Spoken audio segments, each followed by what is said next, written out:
지금까지 계속 우리가 학개서를 살펴보고 있습니다. 오늘은 세 번째 시간입니다. 한번 첫 번째, 두 번째 시간을 한번 정리하는 시간을 갖도록 해볼게요. 자, 다리오 왕 제2년 여섯째 달 첫째 날에 학개가 처음으로 하나님의 말씀을 이스라엘 백성들 앞에 설교합니다. 그 말씀의 메시지는 하나님의 책망의 말씀이었습니다. 왜냐하면 이스라엘 백성들이요, 예루살렘으로 돌아왔는데 하나님께서 그들을 예루살렘으로 돌이키신 그 목적과 뜻을 완전히 잊어버리고 자기의 욕심을 채우고 있었기 때문이었습니다. 그런 백성들을 향해서 하나님이 꾸짖는 하나님의 말씀을 학개 선지자를 통해서 설교하신 겁니다. 여러분, 성전 기초를 놓은 뒤로 이스라엘 백성은 거의 16년 동안이나 성전 재건을 멈추고 있었습니다. 그런데 감사하게도 그들은 학개 선지자의 그 말을 학개 선지자의 말로 받지 않고 하나님의 목소리로 받아들였습니다. 그리고는 그 하나님의 목소리를 아주 귀하게 여겼고 그 말씀에 순종하기로 했습니다. 그때 하나님은 하나님의 말씀 앞에 무릎 꿇었던 이스라엘 백성이 내 백성이다 라고 하는 것들을 확인시켜 주셨습니다. 그리고는 그들이 성전을 재건할 수 있도록 그들의 마음을 감동시켰습니다. 그리고 이렇게 되기까지가 학개 선지자가 처음 설교한 지 24일 정도 걸렸다라는 것을 우리가 지난주에 살펴보았습니다. 그리고 이제는 본격적으로 이 성전 재건 공사를 시작을 하고 있는데 그럼에도 불구하고 여전히 그들 가운데 문제가 있었습니다. 그래서 하나님은 다시금 학개 선지자를 이렇게 세우셔서 이스라엘 백성들에게 두 번째 하나님의 말씀을 전하도록 하신 겁니다. 그것이 오늘 본문의 내용인데요. 오늘 본문을 통해서 우리는요, 믿음의 공동체, 믿음의 가족이라고 하는 이 교회 안에서 우리에게 필요한 영적인 원리가 있다면 그것이 무엇인지 좀 살펴보고자 합니다. 그리고 신앙이 과연 무엇인가? 신앙의 본질이 있다면 그 본질을 우리가 추구할 수 있게 되기를 소원하는 마음으로 이 말씀을 서로 나누고자 합니다. 먼저 믿음의 공동체, 믿음의 가족, 교회 안에서 우리에게 필요한 영적인 원리가 있는데요. 첫 번째는요, 본질을 잃어버린 부정적인 견해는 굉장히 전염성이 강하다라고 하는 사실이에요. 여러분, 우리가 코비드-19을 조심하잖아요. 왜 그런가요? 먼저는 굉장히 치명적이었다라고 하는 것입니다. 몸이 약한 사람들, 혹은 연로한 사람들, 그리고 기저질환이 있던 사람들에게는 굉장히 치명적인 병입니다. 그런데 그것보다 더 우리가 조심해야 될 것은요, 굉장히 전염성이 강하다라고 하는 것이었습니다. 여러분 혹시 기억하십니까? 이 코비드-19이 처음으로 전 세계에 보고되었던 때가 언제인지 기억나세요? 2019년 12월이었어요. 그것도 지금 우리가 살고 있는 미국 땅 반대편에 있는 아시아 어느 나라였습니다. 중국이라는 나라에서 처음으로 보고가 되었습니다. 그리고요, 3개월쯤 지나서요, 2020년 3월에는 드디어 우리가 살고 있는 이 알칸사 땅에도 코비드-19 팬데믹이 시작이 되었습니다. 그런데 참 감사하게도 이제는 끝이 보이는 것 같습니다. 너무너무 감사합니다. 여러분, 저는 개인적으로 권변드리고 싶은 것은요, 가능하다면 예방주사를 맞을 수 있다면 맞으시길 바랍니다. 여러분, 우리가 온라인 예배를 연 이유가 무엇입니까? 그리고 우리가 모이는 예배에서 거리를 유지하고 마스크를 쓰고 있는 이유가 무엇입니까? 자기 자신을 보호하는 것도 있지만요, 다른 사람도 보호하기 위해서 그러는 거예요. 이와 마찬가지예요. 코로나 바이러스 백신도요, 자기 자신을 보호하는 것이기도 하지만 다른 사람을 보호하기 위해서 또 맞아야 된다라고 하는 겁니다. 제가 이제 코로나 바이러스 얘기한 건요, 사실 이 코로나 바이러스가 우리가 조심하는 이유가 굉장히 전염성이 빠르기 때문에, 굉장히 잘 전염되기 때문이라고 하는 것입니다. 자, 다시 본문으로 돌아옵니다. 1절을 보시면요, 이 학개 선지자가 두 번째로 하나님 말씀을 전할 때가 언제입니까? 네, 7째 달, 그달 이제 21일입니다. 멈췄던 성전 재건을 다시 시작한 지 한 달쯤 지난 거예요. 비록 하나님의 놀라신 은혜와 능력으로 성전 재건 공사를 다시 시작하긴 했지만 그들 가운데 여전히 해결을 해야 할 만한 문제가 있었기 때문에, 그래서 하나님은 학개 선지자를 두 번째 이스라엘 백성들 앞에 세우셨고 하나님의 말씀을 학개 선지자로 하여금 전하게 하셨던 것입니다. 우리 다 같이 본문의 3절을 같이 읽어보도록 하겠습니다. 본문 학개 2장 3절입니다. 너희 가운데에 남아있는 자 중에서 이 성전의 이전 영광을 본 자가 누구냐? 이제 이것이 너희에게 어떻게 보이느냐? 이것이 너희 눈에 보잘것없지 아니하냐? 여러분, 여기 보니까 하나님이 학개 선지자를 통해서 이스라엘 백성에게 몇 가지 질문을 하십니까? 세 가지 질문이 나오죠. 첫 번째 질문은 이겁니다. 솔로몬 성전 본 사람 있느냐? 라고 질문한 겁니다. 자, 보니까 이 성전의 이전 영광은 바로 과거 솔로몬에 의해서 세워졌던 첫 번째 성전의 그 영광을 말합니다.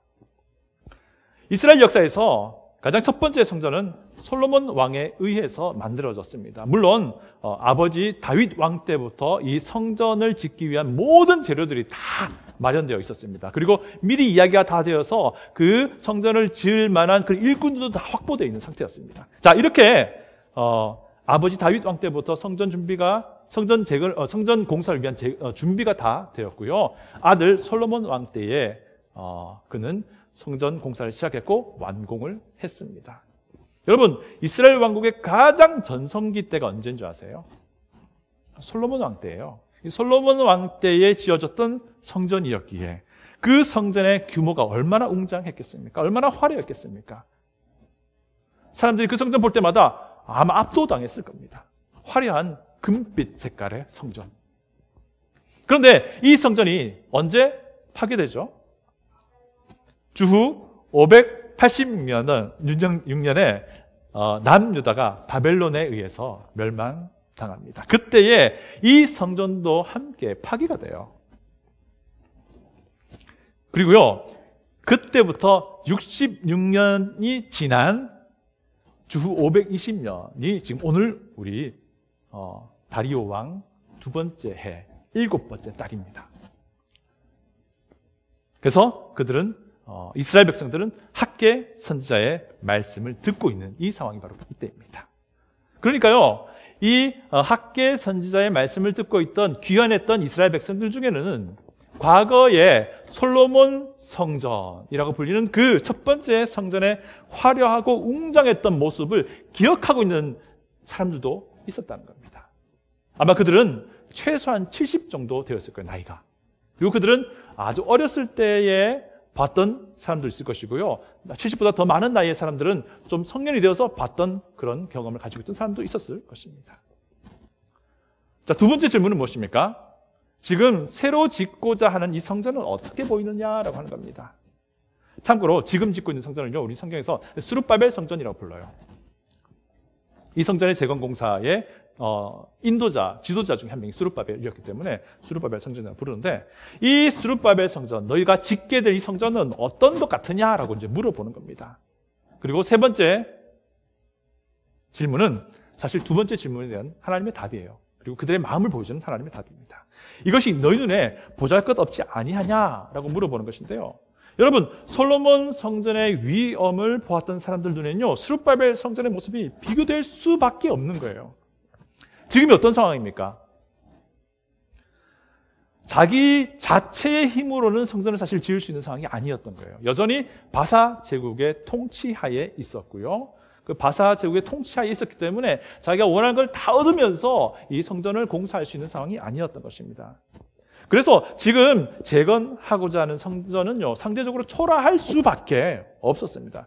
그래서 이들은요, 그 초라하게 지어질 성전을 미리 생각해 보면서 실망하고 낙심했던 것입니다.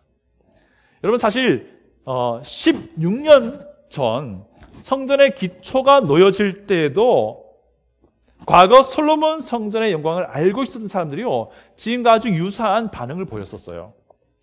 여러분 에스라서 찾을 수 있다면 한번 찾아보시기 바랍니다. 왜냐하면 에스라서를 지금 말고도 다음에도 한 번 더 볼 거거든요. 에스라서 3장 12절입니다. 한번 찾아보실 수 있으면 찾아보시기 바랍니다. 에스라서 3장 12절. 제가 가진 구약 성경은요, 에스라서 3장이 713페이지예요. 에스라서 3장 12절. 그리고 책갈피 한번 해주세요. 좀 이따가 에스라서 5장, 6장도 한번 보게 될 거거든요. 예. 에스라서 3장 12절. 네. 한번 같이 읽어보겠습니다. 이때가 16년 전 성전 기초를 놓았을 때 그때 이야기입니다. 12절입니다. 제사장들과 레위 사람들과 나이 많은 족장들은 첫 성전을 보았으므로 이제 이 성전의 기초가 놓임을 보고 대성통곡하였으나 여러 사람은 기쁨으로 크게 함성을 지르니. 에스라 3장은요 16년 전 성전 기초 놓았을 때를 묘사하고 있는데요. 여러분 솔로몬 성전을 보았던 사람들은 이 새롭게 놓인 성전의 기초를 보면서 대성통곡했다라고 표현하고 있습니다. 네, 물론 이들 가운데 새롭게 놓여지는 그 성전의 기초를 보면서 감격하며 울었던 사람도 있었을 거예요. 하지만 솔로몬 성전을 보았던 대부분의 사람들은요 그 규모 면에서 너무 초라할 것이기 때문에 이미 실망해버린 거예요. 이미 낙심해버리면서 울었던 거예요. 그런 일이 16년이 지나서도 똑같이 벌어졌다는 겁니다. 그래서 학계 선지자를 통해서 하나님이 다시 말씀하고 있는 겁니다. 다시 16년 전 돌아가서요. 그 당시에 성전 기초가 놓였을 때 정반대의 반응을 보인 사람들도 있었어요. 그들은 기쁨으로 크게 소리를 질렀습니다. 이들은 대부분 솔로몬 성전을 보지 못했던 사람입니다. 그리고 이들은 왜 기뻐하며 울었냐면 하나님을 예배드리기 위해 조그만 시작을 이룬 것에 대해서 감격하고 기뻐했던 사람들이 있었다는 거예요. 그 당시에. 자, 다시 이제 학계 선지자가 있는 16년 이후로 돌아와 봅니다. 하나님은요 이 사람들의 마음을 잘 아셨어요.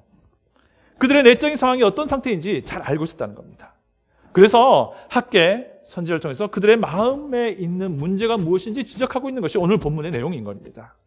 그들의 문제는 과거 솔로몬 성전의 위엄과 화려함과 그 웅장함에 턱 없이 모자라는 초라한 스룹바벨 성전을 보면서 실망하고 낙심해서 아예 일할 의욕조차를 잃어버렸다는 것이었어요. 그런데 사실 그것보다 더 심각한 문제는 그들의 실망과 그들의 낙심이 대부분의 사람들에게 영향을 미치게 되었다라고 하는 사실이었어요. 다시 이제 본문 학계 2장으로 돌아옵니다. 4절을 우리 찾아서 같이 읽어보겠습니다. 오늘 본문입니다. 학계서 2장 4절입니다. 다 같이 한번 읽어보겠습니다. 그러나 여호와가 이르노라 스룹바벨아 스스로 굳세게 할지어다. 여호사닥의 아들 대제사장 여호수아야 스스로 굳세게 할지어다. 여호와의 말이니라. 이 땅 모든 백성아 스스로 굳세게 하여 일할지어다. 내가 너희와 함께 하노라. 만군의 여호와의 말이니라. 하나님은 여기서 3번에 걸쳐서 스스로 굳세게 할지어다라는 말씀을 계속하세요. 힘내라는 말이죠. 낙심하지 말라는 겁니다. 좌절하지 말라는 거예요. 과거 솔로몬 성전의 그 위엄을 보았던 사람이 낙심하고 절망하였던 이유가 무엇입니까? 그들은 성전 건물이라는 그 겉모습을 주목했기 때문에 그렇습니다. 성전의 의미가 무엇입니까? 성전을 통해서 하나님께 예배드리는 것이죠. 그렇다면 왜 성전을 통해서 하나님께 예배드렸습니까? 하나님께서 그 성전에 임재하시기 때문에 그 성전을 통해서 하나님께 예배를 드렸던 것입니다. 성전을 통해서 하나님이 그들과 함께 하신다. 하나님의 임재가 있다라고 하는 것, 그것 때문에 성전이 의미가 있다는 것이었습니다. 그래서 그들이 주목해야 했던 것은 성전이라는 겉모습이 아니라 그 성전 안에 하나님이 임재하신다는 그 사실입니다. 그것에 그들이 주목을 했었어야 되는데 그렇게 하지 않았다는 겁니다. 그래서 하나님 다시 한번 이렇게 말씀하시는 거예요. 내가 너희와 함께 하겠노라 라고 말씀하시는 겁니다. 그들은 하나님이 함께 하시기 때문에 성전이 의미가 있다라는 것을 간과하고 있었던 거예요. 하나님은 화려하고 아름답고 웅장했던 솔로몬 성전 이전에 어디에 계셨어요? 천막에 있었습니다. 성막이라고 불리는 천막에 임재하셨어요. 여러분, 하나님은요, 성전의 의미가 상실되었을 때는요, 과감하게 그 성전이란 건물도 파괴하도록 하셨어요. 하나님이 이스라엘 백성을요, 바벨론을 통해 심판하실 때 솔로몬 성전도 무너지도록 허락하셨다는 겁니다. 왜 그럴까요? 성전이라는 외형이 본질이 아니기 때문이었던 겁니다. 진짜 본질은 하나님께서 그들과 함께 거하신다는 것, 그것이 본질이었다는 겁니다. 여러분이 이 본문을 잘 살펴보면요, 과거 솔로몬 성전 보았던 사람들의 그 실망과 절망과 낙심이 다른 사람에게 전염되었다는 것을 우리가 알 수 있어요. 하나님은 3번에 걸쳐서 힘내라, 힘내라, 힘내라 말씀하시는데요, 처음 2번은 누구를 향해서죠? 그 당시 백성의 지도자였던 스룹바벨과 여호수아였습니다. 스룹바벨 성전 규모에 실망했던 소수의 사람들이 가졌던 그 절망적인 마음이 지도자였던 스룹바벨과 여호수아에게도 영향을 미쳤다라는 것을 우리가 알 수 있는 대목입니다. 이뿐 아닙니다. 대부분의 백성에게도 그 절망이, 그 좌절이 전염되었다는 것입니다. 여러분, 3번째 대상은요, 모든 백성이었어요. 3번째 대상이 과거 솔로몬 성전을 보고 실망했던 그 사람이 아니었다는 겁니다. 모든 사람을 향해서 하나님이 힘내라, 힘내라 말씀하고 계십니다. 여러분, 성전의 겉모습에 주목하였던 소수의 사람들의 그 절망과 낙심이 대부분 사람들에게 퍼져나간 것입니다.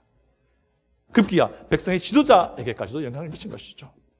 그들은 성전의 본질이 무엇인지를 간과하고 있었던 것입니다. 성전은 하나님의 임재의 장소이자 임재의 수단이었어요. 하나님의 임재가 본질이었습니다. 하나님의 임재가 있었기에 하나님이 그곳에 함께 하셨기 때문에 그 성전이 의미가 있었던 것이죠. 그런데 과거 솔로몬 성전을 봤던 사람들은 신앙의 본질보다는 신앙을 둘러싸고 있는 그 껍데기에 주목을 했던 겁니다. 그래서 실망했던 것이고, 그래서 좌절했던 것이죠. 그런 그들의 모습은 아주 빠르게 다른 사람들에게 영향을 미치게 되었다라고 하는 것을 우리가 오늘 본문 통해서 알 수 있는 대목입니다. 여러분, 우리 교회에서도 마찬가지입니다. 우리의 말과 행동을 조심해야 될 이유가 여기에 있습니다. 우리의 혹시나 잘못된 언행이 믿음의 공동체에 미치는 부정적인 영향력이 굉장히 크다라고 하는 것이에요.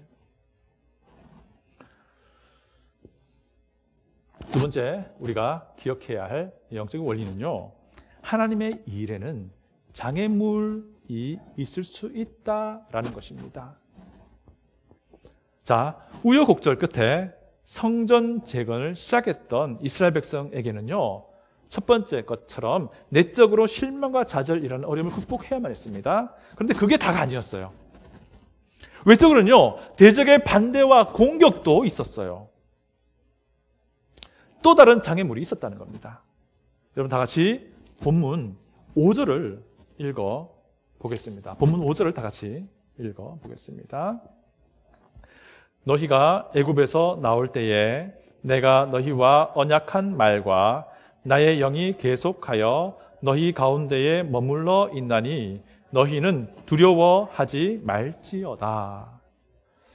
두려워하지 말라라고 말씀하십니다. 그러면서 두려워하지 말할 이유를 몇 가지를 말씀하시는데요. 우선 왜 하나님께서 두려워하지 말라고 하는지 이 배경을 좀 알아볼 필요가 있습니다. 학개서에서는 그 배경이 나오진 않지만요, 학개서의 배경을 알려주고 있는 에스라서를 읽어보면 이스라엘 백성이요, 성전 재건을 다시 시작하게 되었을 때에 그들을 방해했던 사람이 등장해요. 그 사람이 누구냐면요, 다뜨네 그리고 스탈보스네라는 두 사람이 나옵니다. 이 사람은 유프라테스 강 서쪽 편의 페르시아 제국, 바사 제국의 총독이었습니다. 이 사람들이 저 먼 가나안 지역의 예루살렘에서 이스라엘 백성들이 기원해가지고 성전을 짓고 있는 모습 보니까 혹시나 그들이 통치하고 있는 전 지역에 혹시나 페르시아 제국에 대한 반대가 되지 않을까 싶은 마음이 들었던 거예요. 그래서 그들에게 와서 너희들 무슨 근거로 이 성전을 짓고 있느냐라고 물어보면서 일단 성전 재건을 중단시키기를 원했어요. 그때에 이스라엘 백성들이 이것은 우리의 조상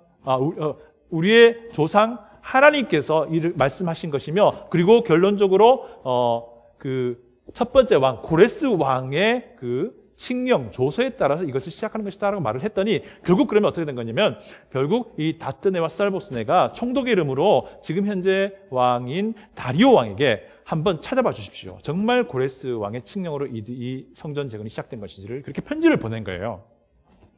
그리고 이제 답장이 올 때까지 성전 재건을 중단하고 기다릴 수밖에 없는 상황이 된 겁니다. 여러분 얼마나 마음이 허탈하겠어요.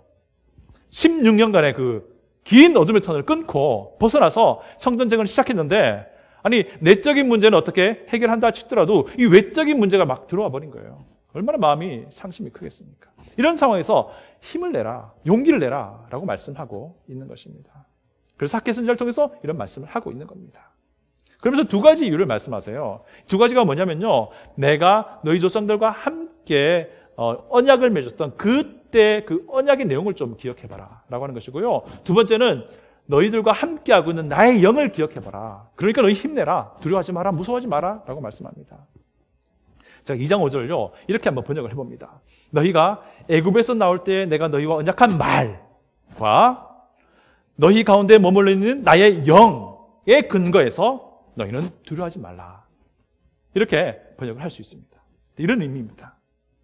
과거 출애굽 때에 시내산에서 하나님이 이스라엘에게 율법 주시면서 맺었던 약속 기억하라는 거예요. 그 약속의 내용이 무엇입니까? 너희들이 하나님의 말씀 순종하면 내가 너희의 하나님 될 것이고 너희가 내 백성 될 것이고 내가 너희와 함께 하여서 너희를 보호할 것이다 라고 하는 그 말씀이었던 것입니다. 이것이 그들의 정체성이잖아요. 이스라엘 백성들의 정체성이었어요. 또 무엇입니까? 나의 영은 너희 가운데 머물러 있는, 너희 마음을 지금 터치하고 있는 나의 영이다. 여러분 기억나시죠? 우리 지난 시간에 하나님의 말씀으로 받아들이고 그 말씀에 순종하고자 했던 그 사람들에게 하나님은 그들의 정체성이 무엇인지 확인해 주셨습니다. 너는 내 백성이다. 그리고 하나님의 영께서 그들과 함께 하셨습니다. 바로 이것입니다. 이것이 있으니까 너 겁내지 말아라 라고 말씀을 하고 있습니다.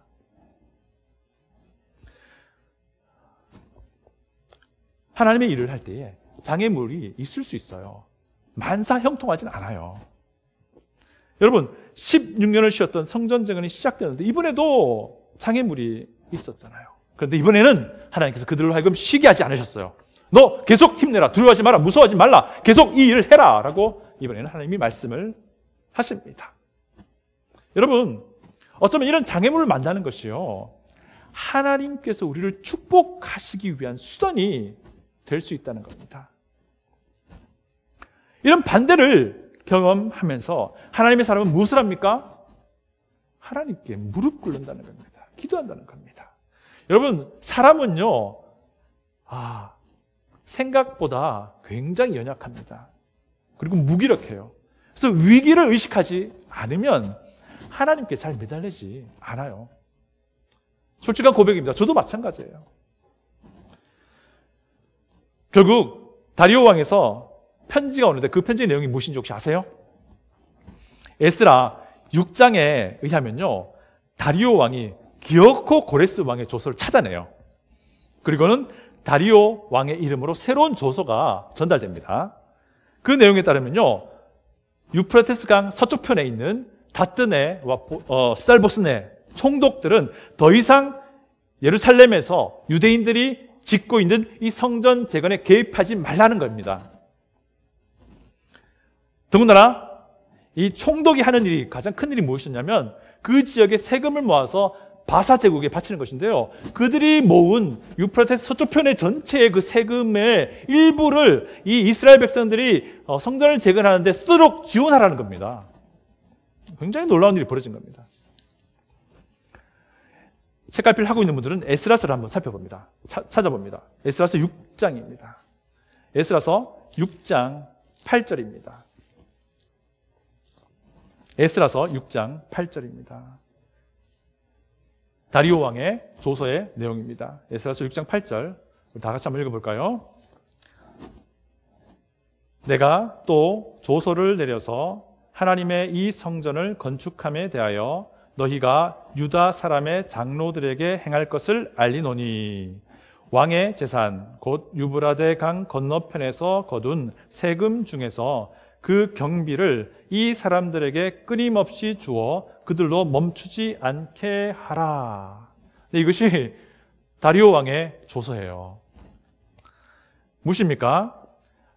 스탈복스네 닷대는 너희는 더 이상 간섭하지 마라. 그리고 너희들이 모은 세금의 일부를 이 사람들이 성전 재건하는데 끊어지지 않도록 계속 지원하라라는 내용입니다. 이것뿐이 아니었어요. 그 뒤에 또 보면요, 하나님께 이들이 드릴 희생 제물도 너희들이 공급해 주라라고 말씀하세요. 이들은 더 이상 성전 재건의 비용을 걱정하지 않아도 될 그런 형편이 되어버린 겁니다. 예를 들어서요, 우리 학계의 2장 8절 본문 보시면요, 이런 말씀이 있어요. 은도 내 것이요 금도 내 것이다. 여러분, 비록 반대에 부딪혔지만 그것이 하나님의 뜻이었기에 기어이 순종하고자 했던 이스라엘 백성에게 하나님은 그 상황을 완전히 역전시켰다라는 것입니다. 여러분이 하나님의 선한 일을 하고 있습니까? 여러분들은 장애물을 만날 겁니다. 그러나 오히려 그 장애물을, 그 방해를 하나님이 주시는 기회라고 여기시길 바랍니다. 그리고 하나님께 매달리시기 바랍니다. 그렇다면 하나님께서 그 상황을 완전히 역전시켜 주실 것입니다. 왜냐하면 하나님은 하나님의 말씀에 순종하는 자와 함께 하시기 때문입니다. 세 번째는요, 우리가 하는 일이 정말 우리의 목숨을 걸 만한 본질적인 것인가를 항상 고민해야 한다는 것입니다. 여러분, 솔로몬 성전의 그 찬란함을 보았던 사람들은 초라한 수룹바벨 성전을 상상하면서 낙심하고 좌절했습니다. 그런데 그들이 간과했던 것은 무엇입니까? 하나님의 임재라는 본질을 간과하고 있었던 거예요. 그것을 잊고 있었던 겁니다. 성전의 껍데기만 보고 있었던 겁니다. 그래서 우리 본문에 학개서 2장 6절부터 9절까지 내용이 그들이 두려워하지 말고 낙심하지 말아야 할 근본적인 이유가 무엇인지를 제시하고 있습니다. 그것은 바로 성전의 본질이 무엇인지를 우리에게 알려주고 있는 내용이에요. 너희들이 성전의 그 본질을 봐라라는 그런 메시지가 오늘 마지막 부분에 담겨져 있습니다. 우리 다 같이 오늘 본문입니다. 학개서 2장 9절을 읽어보겠습니다. 학개서 2장 9절입니다. 이 성전의 나중 영광이 이전 영광보다 크리라. 만군의 여호와의 말이니라. 내가 이곳에 평강을 주리라. 만군의 여호와의 말이니라. 아멘. 나중 영광이 이전 영광보다 크다라고 말씀하시는데 이것이 무슨 뜻일까요? 이건요, 이 성전을 통해서 앞으로 드러나게 될 영광이 있다는 거예요. 그런데 앞으로 드러나게 될 영광의 실체가 이스라엘 백성이 기억하고 있는 그 솔로몬 성전의 위엄보다 더 크다는 겁니다.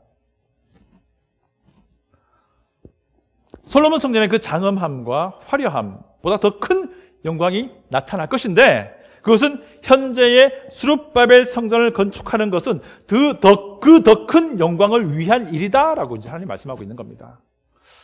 하나님은 그리고 더 나아가서 이 초라한 성전을 통해서 평강이 임할 것이다까지 말씀을 하세요. 여러분, 이것이 거의 무슨 뜻일까요?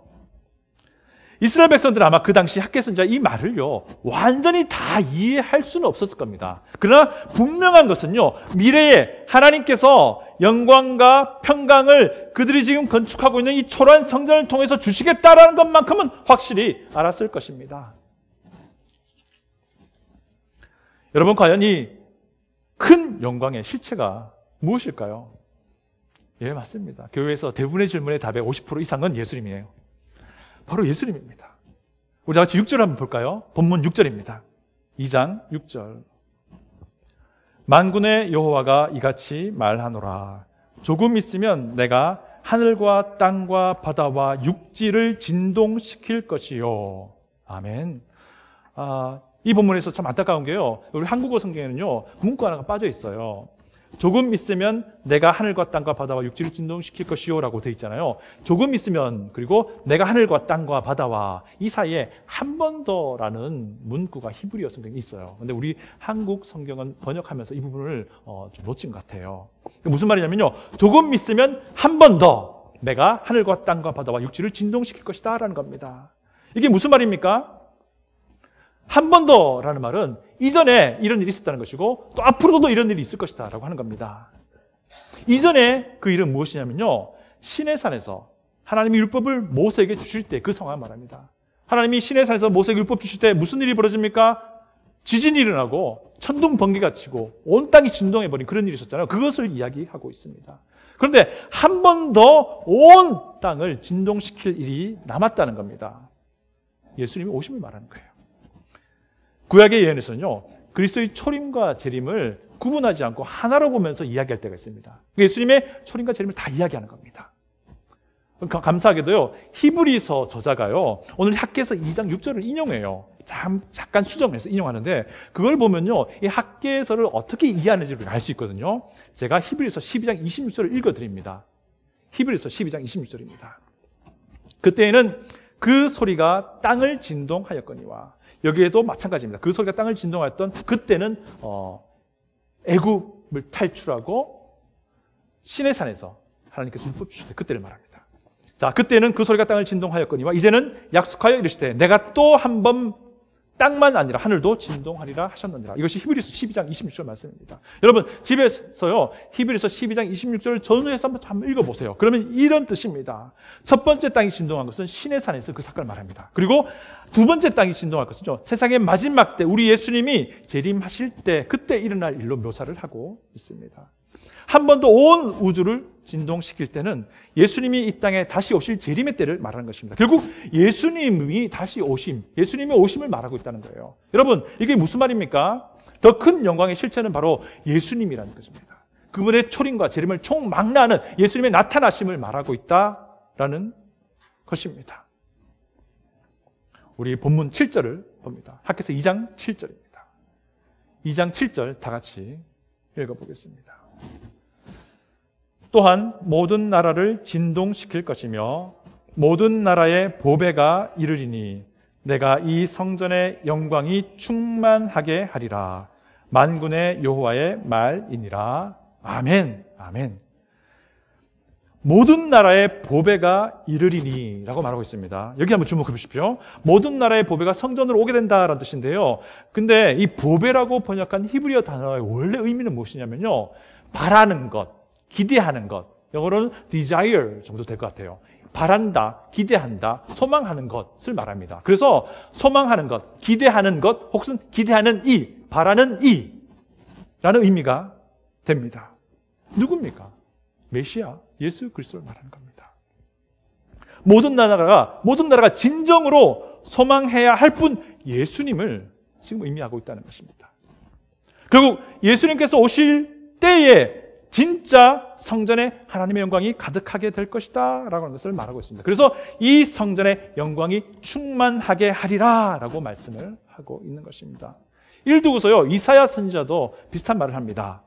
메시아가 오시는 것이 하나님의 영광이 온 땅에 드러나는 것이다 라고 말씀을 합니다. 요한 사도도 마찬가지예요. 말씀이 육신 되신 예수님을 통해서 그 안에 하나님의 영광이 충만한 것을 보았다라고 말하고 있습니다. 그렇다면 여기서 말하는 이 성전은 스룹바벨 성전 그 자체를 말할까요? 아니요. 실제이신 예수님을 보여주는 역할을 하는 스룹바벨 성전을 말하는 거예요. 결국 성전이라는 눈에 보이는 건물을 통해서 앞으로 완벽한 영광으로 오시게 될 그 예수님을 말하는 겁니다. 예수님 생전에 이런 말씀하셨어요. 너희가 이 성전을 헐라. 내가 사흘 동안에 일으키리라. 우리 요한복음 2장에 나오는 내용입니다. 예수님 말씀하신 다시 세우겠다라는 그 성전이 무엇입니까? 자기 자신이에요. 십자가에 죽으셨다 부활하신 그 자기 자신을 이야기하는 겁니다. 성전의 본질이 무엇입니까? 하나님이 함께 하시는 겁니다. 하나님은 아들 예수님을 이 땅에 보내셔서 그분의 죽음과 부활을 통해서 죄인들과 함께 거하시고자 하신 거예요. 이 성전의 실체, 성전의 본질은 바로 예수 그리스도라고 하는 겁니다. 그래서 예수님의 초림 때에는 그분의 죽으심과 부활을 통해서 죄인들과 함께 하셨고, 예수님의 재림 때에는 그분과 함께 영원히 함께 하게 될 것임을 우리가 알고 있습니다. 이것이 성전의 본질이에요. 성전은 예수 그리스도라는 본질을 보여주는 하나의 장치였던 거예요. 눈에 보이는 성전이라는 껍데기를 주목했던 이스라엘 백성들은요, 하나님이 그들에게 말씀한 겁니다. 성전의 본질이 바로 예수 그리스도다 라고 하는 것을 그들에게 말하고 있습니다. 성전의 본질은 하나님이 임재하는 것, 그것에 있다라고 그들에게 말하고 있는 것입니다. 이스라엘 백성들은요, 하나님이 함께 하시는 것 그 자체에 주목하지 않았던 거예요. 그래서 문제가 된 것입니다. 그리고 지금 우리는 신구약 성경을 다 가지고 있습니다. 그리고 신구약 성경 전체 메시지가 무엇인지 알고 있어요. 그래서 우리는 이 학개서 2장의 이 내용이 좀 더 분명하게 다가오는 겁니다. 무엇입니까? 우리의 신앙의 본질은 바로 예수 그리스도를 관심하는 것이다 라고 하는 것을 우리에게 알려주고 있다는 겁니다. 꼭 마치 그들에게 이 학개 선지자의 말을 듣고 있던 이스라엘 백성들에게는 성전의 본질이 하나님의 임재하심이었다라는 것을 그들에게 보여준 것처럼, 우리들은 이 성전의 본질을 대해서 이야기하고 있는 이 학개서의 말씀을 통해서 이것이 바로 우리의 신앙의 본질이 예수 그리스도이시다 라고 하는 것을 우리가 알 수 있게 된다는 것입니다. 여러분, 우리의 신앙은 어떻습니까? 우리의 신앙의 구체적인 하나하나의 모습은 어떻습니까? 우리의 예배는 어떻습니까? 우리의 예배드리는 그 모습과 내용과 순서는 어떻습니까? 우리의 삶으로 드리는 예배의 그 모습은 하나하나 다 어떻습니까? 그 모든 것 하나하나가 우리 믿음의 본질이신 예수님의 영광을 드러내고 있습니까? 아니면 내 영광을 드러내고 있습니까?